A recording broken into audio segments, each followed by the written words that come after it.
Hello everybody and welcome back to another World War III Team Yankee chat with myself and Chris from Battlefront. And this is the one that everyone's probably been looking forward to. This is the one where we get to look at some of the toys. It's the bit we've been looking forward to. Yeah. So, a whole range of new kits coming out with the British book. We know there's going to be more coming in the next few months, depending on whatever books are next. Yep. This, that, and the other. And of course, ever since the Merkava kit came out for Oil War, we've seen quantum, well, I'd say big leaps in the quality of the design. Indeed, yeah.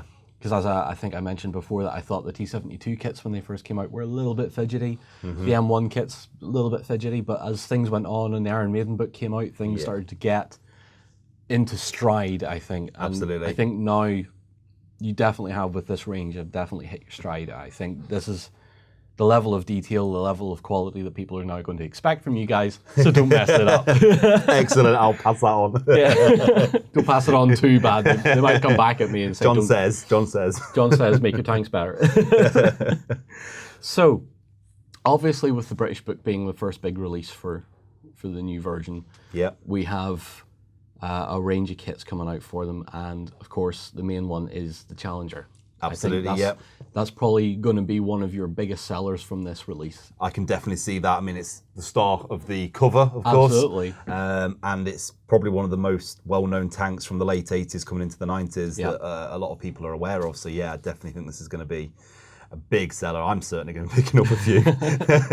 I might have one or two. You never know. But it's from a reality perspective, Challenger is one of the first tanks that the British Army used that had a lot of new techniques behind its design, its implementation.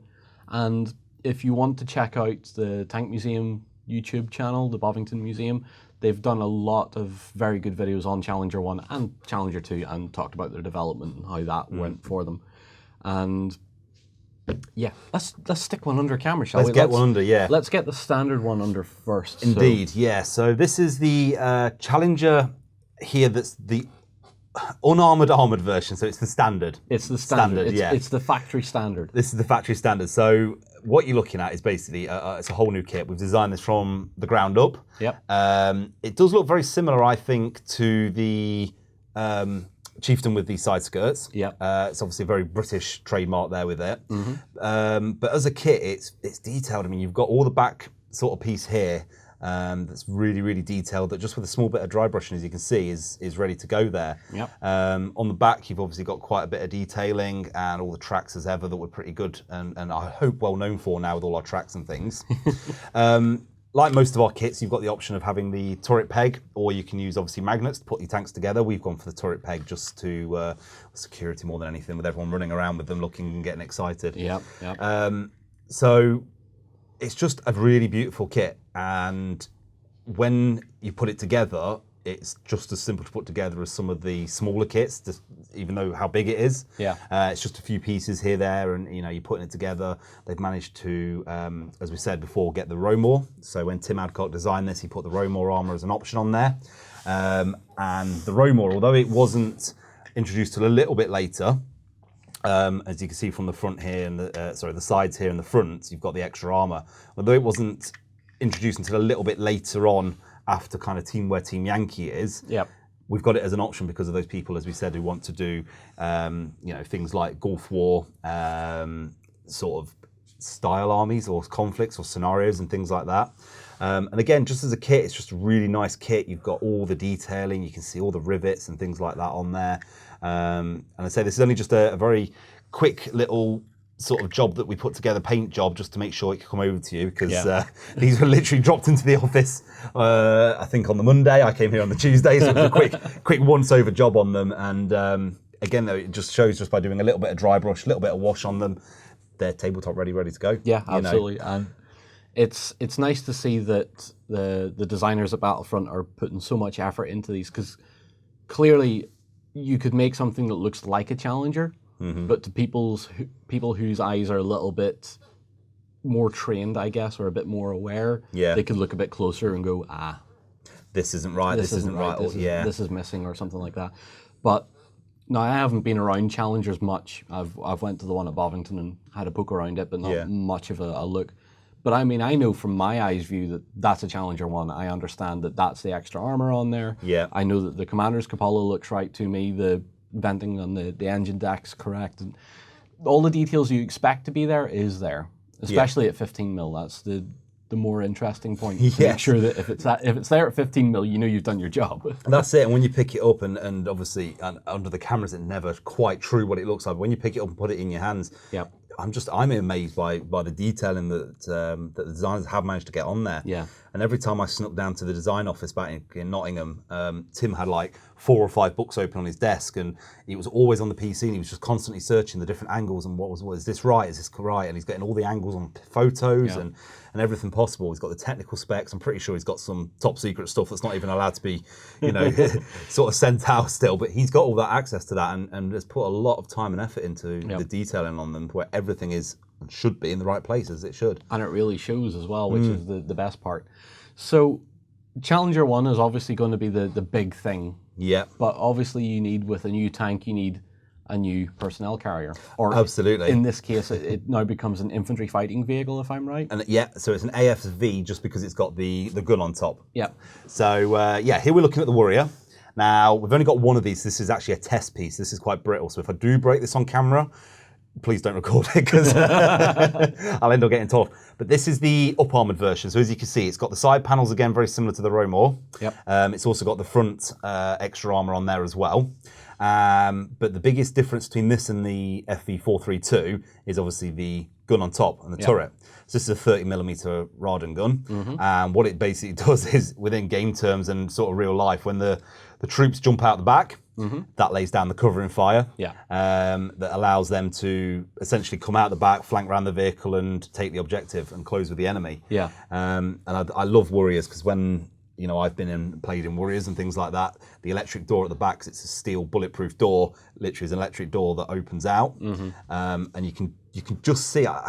I just get the impression that it's a heavy door on this tank. Looking at it, I just get that with the bulk of the model and what it looks like, and it's a quite chunky little model, really. When you put it up next to a FV432, it shows its weight and size as it should do. It does, and it's comparable in size to some of the main battle tanks as well, which is not far off, I tell you. Yeah, it's quite scary. And I've been around 432s and a couple of Warriors now and then, and it does surprise me how big something that is only carrying troops is, but it has to be when it has that sort of battle taxi role of arriving and then supporting the infantry as they carry on the attacks. Of course, and like we were sat at lunch watching some videos about what the APCs and things were doing, and it's just a beautiful vehicle in terms of its tactical spread as well on it. So what it can actually do on the tabletop. These are designed to go forward in 5s and disgorge the troops, and the troops do the job of taking the objective, and you can either put them back in and carry on, or you can sit there as a mobile support base. But this kit as well, so we haven't got the Sprue obviously, but this kit also gives you the option to make it into a Milan anti-tank section.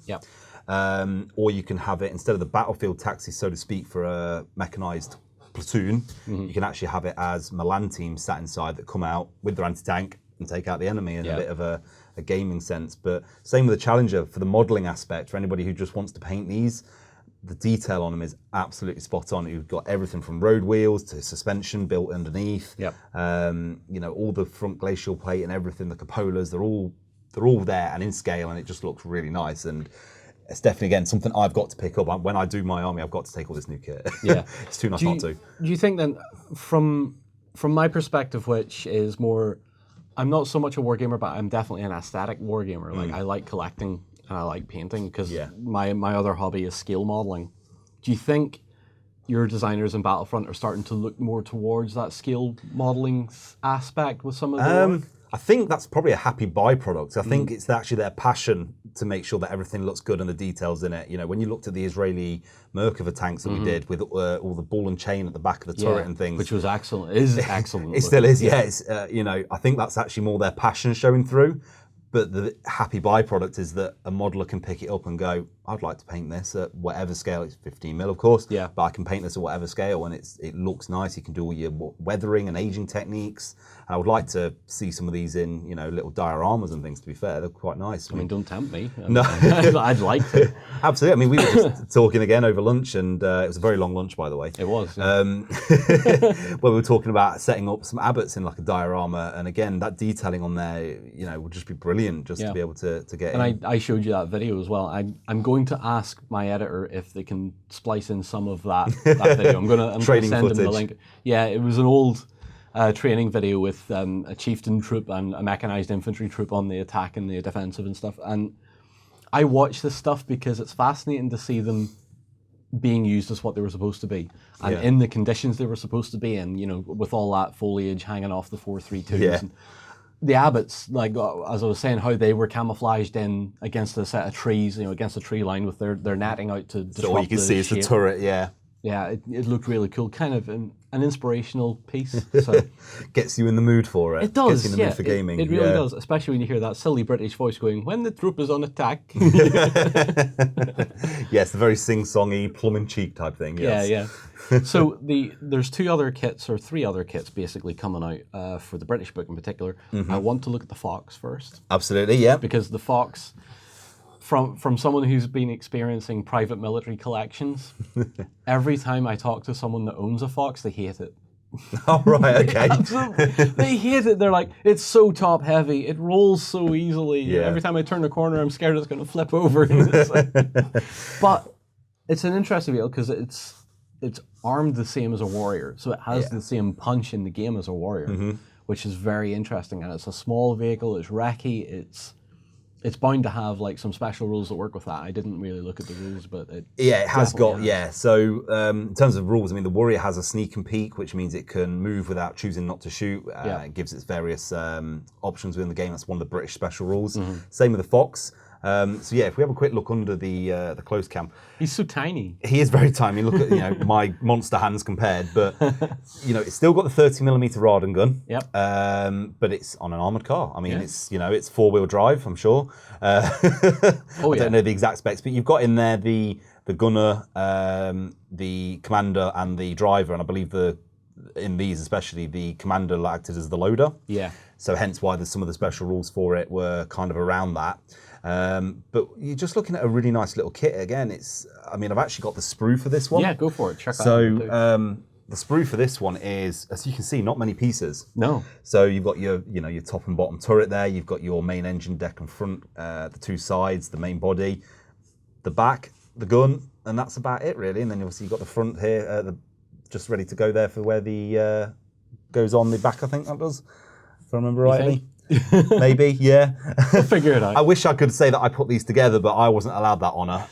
The guys in the office when they first came in literally grabbed them and we put them all together. I'm just like, okay, I'll just put them away then. I don't get to play with the new toys. But again, it's such an easy little kit to put together that it appeals to new players who maybe haven't got as much knowledge of putting sprues and plastic models together. But also for modelers, it's easy kit so they can concentrate on the painting. They don't have to worry, because sometimes it could take 25 minutes to put a model together, but if it's knocked down to 5 minutes or so. The important aspect of this is that you're building an armoured car that doesn't have separate wheels. Yes, so there's none of the having to put it in at an angle or anything like that. Because in the Flames of War range, there was the plastic Jeep kit was recently brought out. Yes. Or brought out recent to this video being filmed. And I love that kit. Yeah. Separate wheels. I think is it separate wheels or is the chassis and... I think it was a bit of both, So the axle had to go onto the chassis, which had to go with some of the wheels, And time ago, with some of our resin kits, the metal wheels were separate. So there's a lot more modelling side of it that you had to have a bit of knowledge about. The metal resin kits really never felt that stable, especially something small as a Jeep that had 4 individual wheels on it. As soon as you set that down, you're like, that wheel might pop. I don't know. Absolutely, and you also get the whole thing about floating sometimes. So a lot sitting of older up kits on a corner and stuff. Yeah, and it can just look like it's floating, like it's doing a wheelie, and that's cool. That's really cool, but it's not quite realistic, is it? So yeah, that's another nice aspect of that kit. And again, it's just a really nice sprue that we've put together for it. And what is nice that even though you have those wheels on the hull side of the kit, is that it still has the bar grip tread on both sides of the tire as it should be. Yeah. And I'm looking at it going, Yeah, and it's all the way around, even on the bits you can't see. Absolutely. So that's a great little kit, and it's nice to see that the kits are not only being simplified, but the detail is going up on them as well. So kudos to your designer on that one. That's fantastic.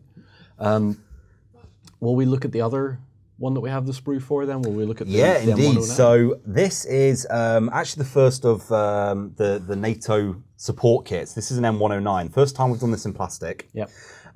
This one here is actually the test piece. We've got the sprue for this as well, like you said, but this is the test piece. So it was a little bit brittle. I actually did potentially take a machine gun off. I've never seen a Please machine don't gun. tell my boss. So that did have a machine gun, and this is actually a slightly later model with the upgraded cupola there for the commander. Yeah. But the kit itself is generally the same. All you've got is a few options on them. So I'll show you on the sprue in a minute, but the beautiful thing about the plastic is actually the guns. Yeah. So I've left this one unstuck so that I can obviously show you. But on the sprue, you've got a short barrel version, and you've also got a Vietnam era version. Because why not? Because why not? We've got space on the sprue, all plastic kit. So once again, as you can see on here, it's got the detailing on the tracks. As you can tell, this is a test piece, so there is a couple of little imperfections, as you can just see, but we fixed all that now that we've put it together. But what it is it's a lighter kit. It's got a lot more detail. You can see just on the rear there, the actual detail on the holes and everything. And like I say, I'll show you on the sprue, but what you've got here is the short barrel version, so like sort of the Germans use for the M109G. You've also got the long barrel here, which everybody else used basically.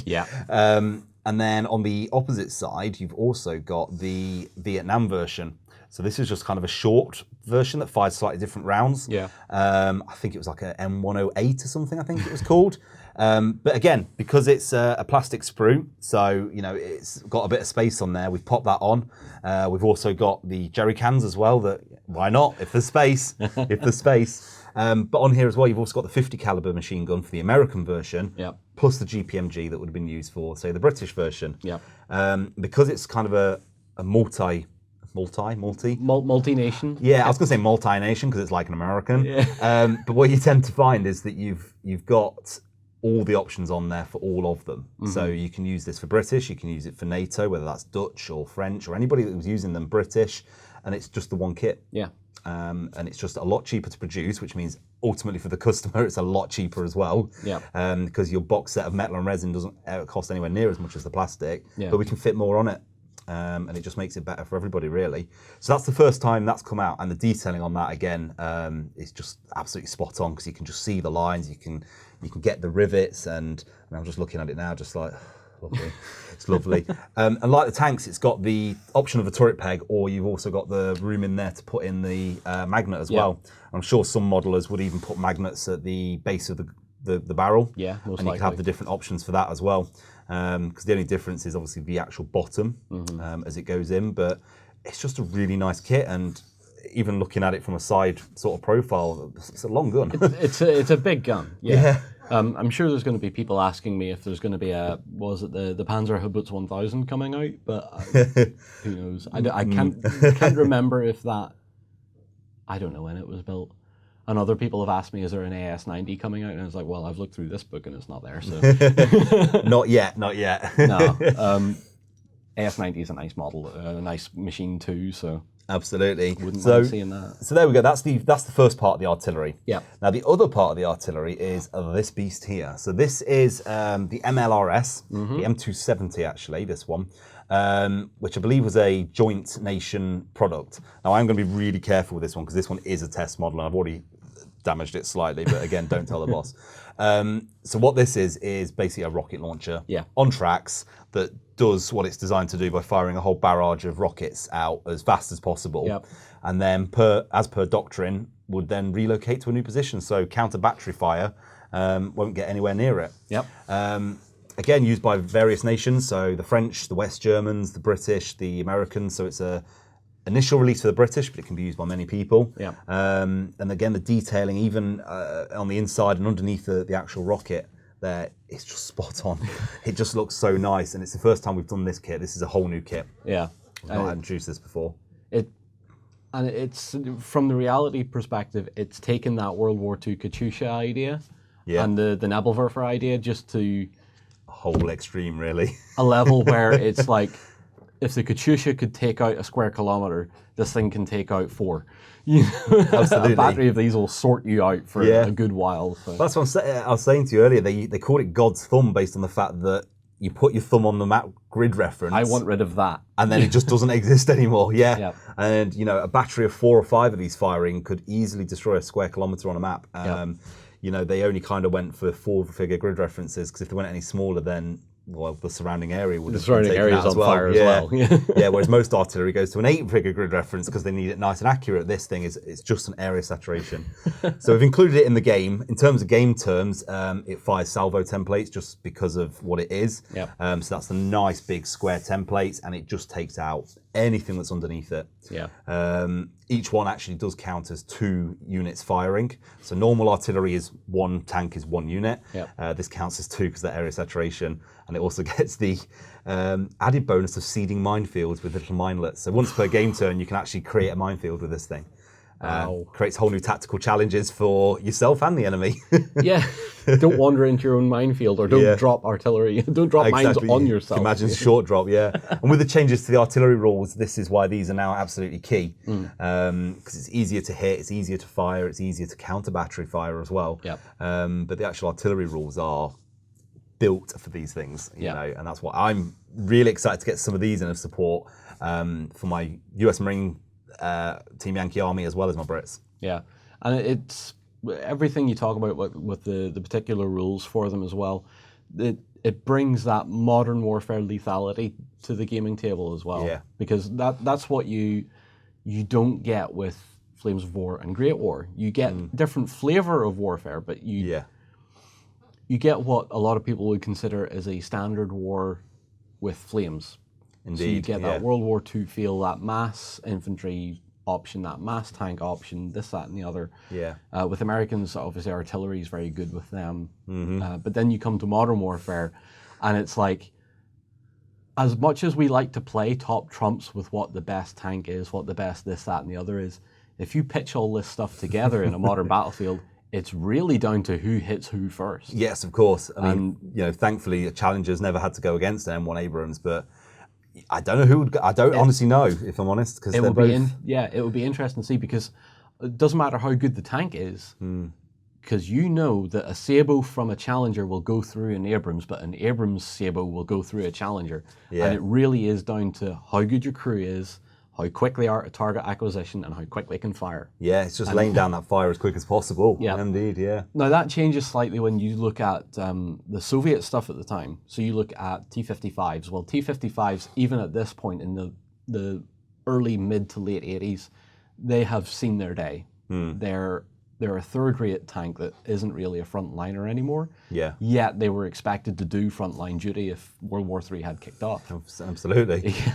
So they're working with the swarm tactic of quantity over quality, that taken forward that World War II perspective. Doctrine, especially from the Russians and the Soviets, And I think that, if I can recall right, the only big scare NATO had really was with, was it T-64?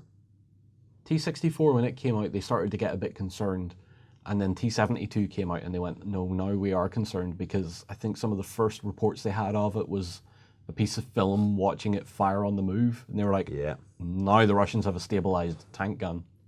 Yeah, finally caught up technology. And I think that was in part why the British were quite happy to take Challenger 1, because the Chieftain was still technically using 60s tech. I think parts of Challenger 1 were still 60s tech, but the Chieftain was seeing its age, and although it had the slightly bigger gun, the Russians were using a bigger gun as well. And and like you say, it's quantity. That's what the biggest fear for NATO. NATO's only ever been a small, dedicated, professional force. The Soviets had a lot of them. They didn't have to be dedicated, didn't even have to be professional. They were, of course, but there was a lot more of them. So it's like, how many can you take out as quick as possible? And a lot of people were saying that if the Cold War had kicked off, that it was really going to be each individual main battle tank on the NATO side was expected to face odds of 5-1, maybe up to 10-1. And that's why you see this technological shift from the likes of Chieftain and M60 from the American perspective up to Challenger and Abrams, because they needed a tank that could face 5-1, 6-1, and survive is obviously the key part of that as well.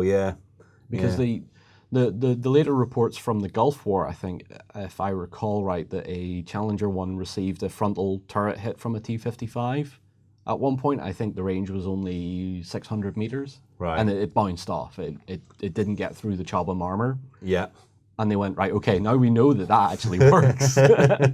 And receiving, I think, was it later in Iraq in 2003 or 4 when a Challenger 2, using the better armor, was smacked with a anti-tank missile. I believe so, yeah. Yeah, and they were okay. Yeah. So it proves that had all this stuff had to face each other, like the T-72 force, the spam, the hordes of all this Soviet armor, you feel like it would have been a tight-run thing, but the likes of a Challenger, even the later model Chieftains, could probably have done it. Yeah, they'd have been Sprue armor and things like that, because it's just that edge in the competition, essentially, Yeah. So... Yeah, it's definitely a what-if with it, and I think the British coming in with these Challenger 1s would definitely have had that edge that they needed in the event of a Soviet invasion. So when it comes to the what-if, I think they've probably got a bit of an edge at the moment for it. But you could also look at it from, if we take it from a World War II perspective, right, let's look at the German Panther. So Panther was meant to be the Germans' first main battle tank, basically a big, heavier vehicle. But Panzer IV was still effective. So if you take it from that perspective and you apply that to Chieftain and Challenger 1, well, Chieftain's your Panzer IV for a start. Yes. We have a lot more of them. We know they're capable. We know they'll do the job. They're not as survivable as the Panther or Challenger in this case. Mm-hmm. But we don't have a lot of Challengers. So it's about husbanding them resources, isn't it? Yeah, you almost feel like it would have been, had you had Heinz Guderian looking at the Challenger and Chieftain force, he'd have said, oh boy, I've seen this before. You know? Yeah, absolutely. And I could imagine that Challengers would have been used, had the war gone hot in that situation, that they would have been used as the fire brigade. It's like, where is the heaviest Soviet armor coming? And where is it hitting us? And we need to block it with them. So that everything else can come in and support and get the left and right flank or anything like that, Yep. And then when your divisional commander calls up his support, such as the artillery, the MLRS, that's when you can hopefully tip the battle slightly in their And you could perhaps pull your Challengers out again, let your Chieftains continue on that defense or that assault. And then when they're needed move again. them on again. Absolutely, yeah.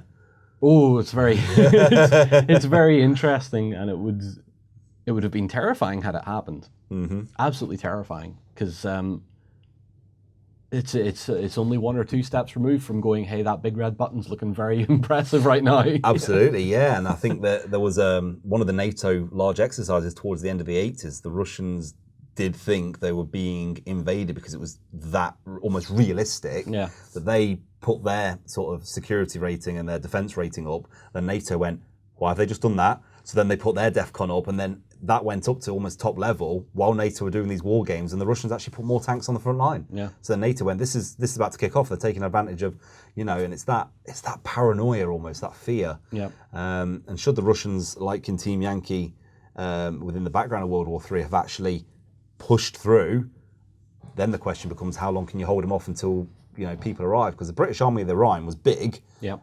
But it wasn't big enough to stop the whole thrust of it. No. It's that delaying action until you can call your reservists up and get the rest of your troops out, and it could take days to get people ready to go. Yeah, and that's where, I can't remember the name of the American general that did the Reforger program. And the Reforger, if you know about how it worked. Don't actually know. You were talking about this yesterday, and I must admit I feigned innocence. Reforger, from what I understand of it, was one of the American generals saying, we have a big army, but we're getting at the point where it's becoming too expensive to maintain. Right. So what we're going to do is we're going to reduce the amount of active troops in West Germany. We're going to take a lot of our armoured vehicles, we're going to put them in storage. We're going to use more of our troops to maintain them in that storage. Yeah. And what we're going to do is every year we will pick 2-3 divisions that are in the States and say, World War III, go. Yeah. And what they did is they used that as training to to rapid deploy troops from the States directly to Germany, to see how long they can get there, and mobilize that vehicle, and see how they quickly can do that. Yeah. And they did that every year, and it was part of their cost saving, but it was also showing. Have the faith in us to be able to do Yeah, this. have the faith in us to do it, but also have the training in our soldiers to understand the next time you do this might be for real. Yes. So they were trained, they were told this could be for real every time they went to do it. So every division, when it was deployed to Germany, weren't told if it was an exercise. They were told, no, go. Yeah. On the plane, away you go.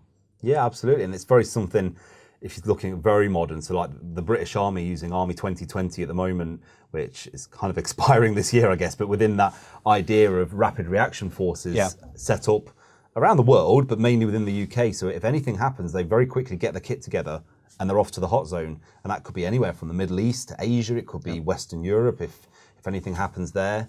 It could be the fall of a government or anything. Yeah, and it was in early 2019 when I first seen on the news they were talking about rapid deployment stuff. And I found it kind of funny because they were talking about rapid deployment while there was a 2 pips. What's the 2 pips rank? So for lieutenant. Lieutenant. Yeah. It was a lieutenant stood there talking to this news reporter going, we are practicing our rapid deployment. And I'm like, this is hilarious because you've got 34 432s lined up at a ferry terminal and there isn't a ferry there. They're rapidly deploying now. Rapidly deploying according to P&O schedule. You know? Yeah, absolutely. It can sometimes come across as a bit comedic at times, you know, because you look at it from a very cynical eye. Oh yeah, absolutely. But I mean, I think a lot of squaddies probably agree at that point because they turn up and go, well, where's the boat? We didn't book it, or the hurry up and wait thing, you know. Yes, absolutely, yeah. But this is the kind of thing I wanted to work towards when we were talking about this stuff in Team Yankee, is that what's great about playing this game set in this era is that a lot of my generation, your generation, and even the younger ones after me, like some of my colleagues that work with me who are like a generation below me, I guess. Oh, them kids nowadays, eh?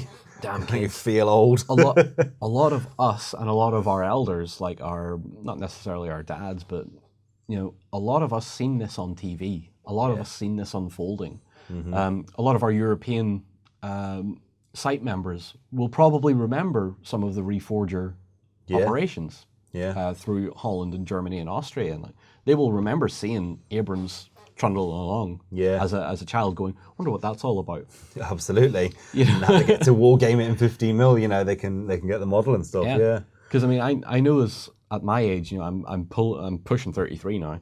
I didn't want to remind myself of that. Anyway, I remember as a kid watching Iraq unfold, you know, in 2003. I remember in 2001 the Twin Towers, and I was like, oh my God. And then in 2003, I remember watching live on the BBC Challenger 2s and Abrams crossing the border into Iraq, and I was like, I'm even as a kid at that age, I understood what was going on. I was like, that I am watching a war unfold.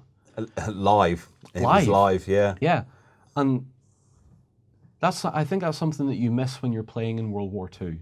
That nothing was live. It's all censored to a degree. A lot of the footage that was sent home, censored to a level. But with live television and live radio and stuff, there was less of that. Yes. So when you're watching stuff coming out of Iraq, and when you were watching stuff happening in the Gulf in 90 and 91, you're watching live Saddam's palace being tomahawked, you know? And you're watching all the shock and awe and all the bombardments and the airstrikes and stuff, and there's a certain level of fascination to it.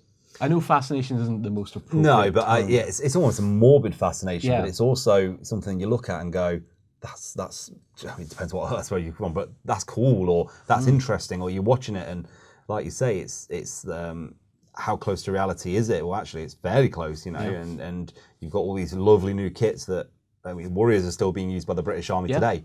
You know, what were they, the 510 Warrior 510 or something like that? Yeah, so they've got like the bushel armour that basically breaks up small arms fire or small things like that, or the anti-IED devices and everything. It's just a variation because it's such a good tank, basically. It did what it was designed to do. Vehicle, yeah. So what the British Army have done is taken that and upgraded it and made it a Mark II or a Mark III or a Mark whatever. Yep.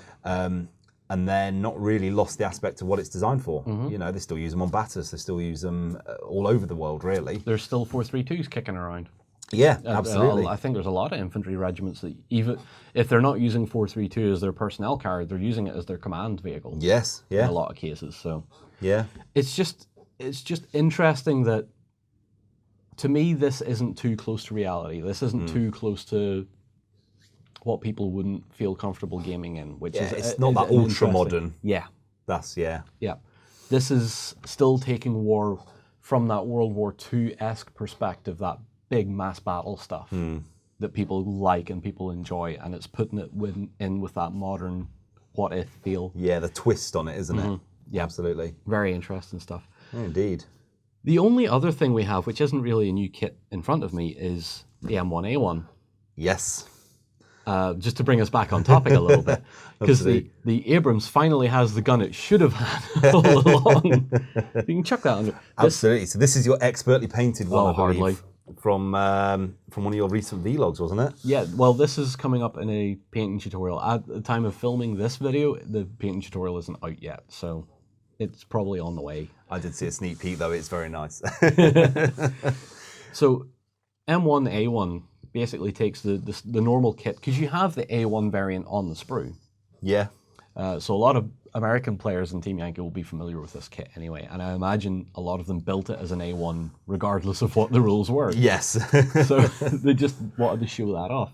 But it's nice that it now has that firepower capability, or will have that firepower capability when the book's about. Yes. So we've already obviously sneak peeked at the Christmas what's ahead kind of thing that we're going to be putting the M1A1 and the M1A1HC into the American book when that comes up in a few months' time.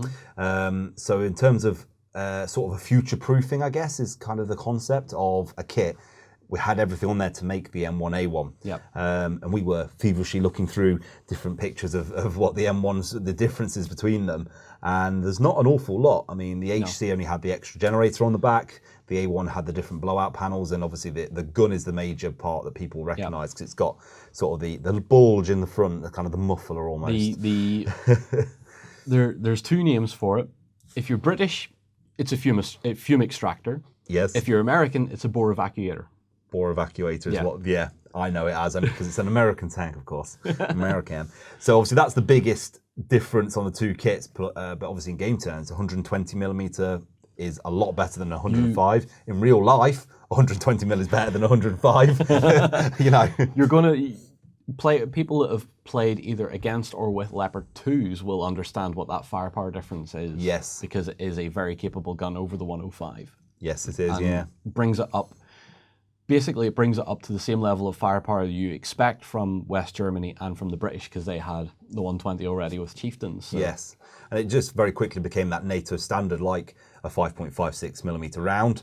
It's easier to replenish in the field if you have to. I mean, it's not ideal because they all use slightly different loading systems, but a round is a round if you need to hurry.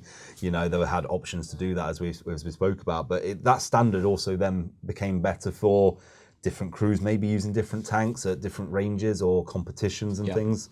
I mean, let's not mention Cat 87 again. I hear it didn't go well.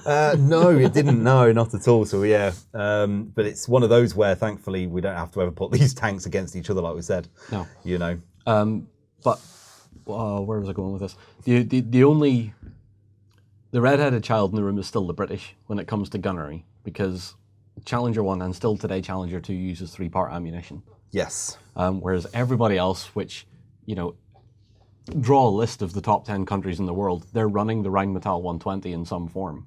So you have American, most of Europe except the French, Australia, I think, or did they get rid of their Leopard fleet recently? I think they actually got rid of their Leopard fleet. Yes, but Canada was slimming it a bit. Yes, but I think they're still running some, aren't they? Because they upgraded to they got their own version. Australia went with Abrams. Yes, they've gone with Abrams. I think New Zealand went. They were going to Challenge. No, they went to Leopard. They went to Leopard. They had their own version again, didn't they? Yeah, I think they went to Leopard and Canada went Leopard. And this is the point where Phil Yates and everybody starts It's going shouting to be shouting at me, going, "Chris, why did you not know this?" So, but like I said, pick any 5 countries in the world. Most of them are going to be running Leopard 2s. Yes, in some form, and they'll all be running that gun. Mm-hmm. And whether it's the American licensed version, which is the M6 something or other. I hate American terminology sometimes because it's always an M something. And it's like, yes, I understand that this is an M1. Yeah, it's an M for standard. It makes perfect sense, yeah. Yeah, which is hilarious because as a World War II enthusiast, I go M1 Garand, M1 Carbine, M1 Abrams, M1 A1 Abrams. It's like, how many more M1s do I need in my life? You know, I'm sure there's an M1 mortar. There's an M1 bazooka. There is M1 helmet. Don't forget, yeah. Damn it! So yeah, I think that gun idea came from the likes of the pre-Abrams, pre-Challenger program, which was MBT-80. Yes. Which is where they started to use that gun in, and they thought, well, that's a great gun. Let's start using that on basically everything. There is rumors, though, for the life extension program of Challenger 2. Let's take it off topic a little bit. The Rheinmetall are have already displayed a new turret. Yes. For Challenger 2, which has that 120mm gun in it. Yes, indeed. So we may be finally dropping a rifled gun. We may be also, and because of that, we would also be dropping the British obsession with firing Hesh, because you can't fire Hesh out of a smoothbore rifle or a smoothbore cannon. Apparently, don't know why. It must need the spin. It probably needs the spin as it goes to hit its target. Yeah. It's a big blob of explosive. It probably needs that spin to be stable. Well, this is it, 'cause if it's got liquid in it, it's going to be weighted down. So as it goes, it'll probably just blop out the end of the barrel. Probably. So before we finish, I wanted to quickly cut in here because we've talked about getting a game going, and this was the sort of scenario that I was wanting to go for. So, but I understand it's a scenario that's set for European stuff, so it's Soviet versus British, and we talked about it a bit more in the British book chat as well. Yeah. But I thought, why not use this scenario, at least either one of them or all of them, as our Gulf War scenario? Yes, absolutely. Which I thought would be kind of cool. And that's where I was looking at maybe doing my Iranians, but then you very pointedly told me, no, I've got Iraqis here. I have Iraqis here. I'm going to use Iraqis. Yeah. So, yeah, what we're actually planning on doing is taking... well, we're definitely going to start with the bridge too far scenario, weren't we? Yeah. So this scenario here is whereby the Soviets, or in this case the Iraqis, are setting up in a small village defending 2 objectives. Yeah. And then your British would deploy along the top, and as the scenario suggests, they have different start points, and we'll call it the Euphrates River, and it's the crossing of the kind of the opening stage of the Gulf War. Yeah. And yeah, we'll do that as our starting scenario. It also means by setting up just one 6x4 table, we don't take over the whole of your gaming suite. Yeah, exactly. We don't dismantle half of the member suite and bring it in here to do something. Yeah, because I imagine there'll be a few people not very happy with that when they come to get down to game. Probably not. So yeah, if we set that up as our scenario for next time, it'll give me a chance to actually, sort of work out a few lists as well. Not that I'm going to have advance warning of a battle or anything, but it'll give you a chance, obviously, to paint some of your models up. Yeah.